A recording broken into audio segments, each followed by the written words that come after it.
અમદાવાદના વટવાની આશીર્વાદ હિન્દી શાળાને નોટિસ ફટકારવામાં આવી છે। બોર્ડની પરીક્ષા માટે વિદ્યાર્થીઓ પાસેથી 700 થી 800 રૂપિયા ઉઘરાવ્યા। વાલીઓએ ફરિયાદ કરતા ડીઈઓએ શાળાને નોટિસ ફટકારી વિદ્યાર્થીઓના રૂપિયા પરત કરવા શિક્ષણાધિકારીએ આદેશ કર્યો છે। બોર્ડની પરીક્ષામાં ફી ભરવામાંથી દિવ્યાંગ અને વિદ્યાર્થીઓને મુક્તિ અપાઈ છે। ત્યારે વટવાની આશીર્વાદ હિન્દી હાયર સેકન્ડરી સ્કૂલે ભૂલ સ્વીકારી છે। ડીઓને ફરિયાદ થયા બાદ વિદ્યાર્થીનીઓને 800 રૂપિયા પરત કર્યા। ધોરણ 10 ની પરીક્ષા માટે 700 અને ધોરણ 12 માં 800 રૂપિયા લેવાયા હતા।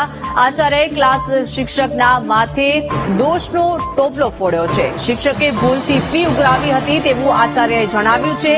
શિક્ષક સામે પગલાં લેવા અંગે ડાયરેક્ટર સાથે ચર્ચા કરીશું તેવું પણ આચાર્યએ જણાવ્યું છે।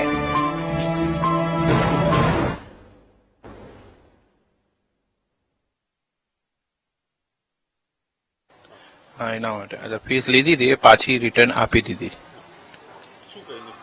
એટલે 10માની પરીક્ષા 12માની પરીક્ષા હતા એના માટે એ પરત આપી દીધી। એ તરત બીજા ત્રીજા દિવસમાં આપી દીધી। બેબી છે મારી। હા એ મને ખબર નહીં। એ મને કઈ ખબર નહીં। બેબીનો ફોન આવ્યો મેં કોઈ આપી દે કોઈ પછી પાછો ફોન કરી મને પાછો બોલાયો હું પાછી મને પાછી ફીસ આપી દીધી। हाँ फीस मतलब कि फीस नहीं भरा थी फीस पाछी आपी दूं छूं। मुझे जानकारी हुई तो मैं जो है जांच किया तो लड़कियों से 700 कक्षा 10 की लड़कियों से 700 और 12 की लड़कियों से 800 फीस कुछ वर्ग शिक्षक ने ले लिया था। जानकारी होने के बाद उन बच्चों की फीस वापस कर दी गई है और यह रिपोर्ट डीओ ऑफिस में भेज दी गई है। ये फी कब ली गई थी? अभी लगभग 20-25 दिन पहले ली गई थी और जानकारी होने के बाद से उसे वापस कर दी गई है। डीओ की नोटिस है उसके बाद फी वापस दी? नहीं उसके पहले भी कर दी थी और जो थोड़ी बहुत बाकी थी जानकारी होने के बाद बच्चों से मैंने इंक्वायरी की अब जो है तो उसके बाद से सबकी वापस करवा दिया है। और सर गलती के लिए अब जो भी है अब क्या कर सकते हैं सर उसके लिए किया जो कुछ हमसे बन पड़ा।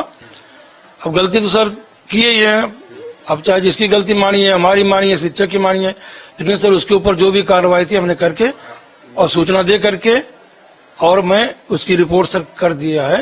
विचार कर रहे हैं सर अभी करेंगे है ना। अब सर अभी संचालक मंडल के साथ बात करके फिर क्या करना है जो उचित होगा वो करेंगे। भविष्य में ऐसी गलती दोबारा न करें सर ऐसे उनको हिदायत तो मैंने दी।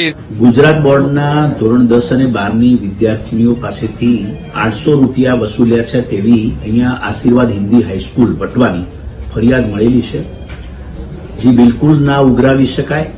જ્યારે બોર્ડ દ્વારા દીકરીઓ માટે એને નિઃશુલ્ક રાખેલું હોય ગુજરાત સરકારે આ પ્રકારે એક પગલું ભરી અને દીકરીઓની શિક્ષણ માટે એવું બોર્ડની પરીક્ષા ફ્રી આપી શકે તે માટેની વ્યવસ્થા કરી હોય ત્યારે એની ફી ઉઘરાવી ન શકાય।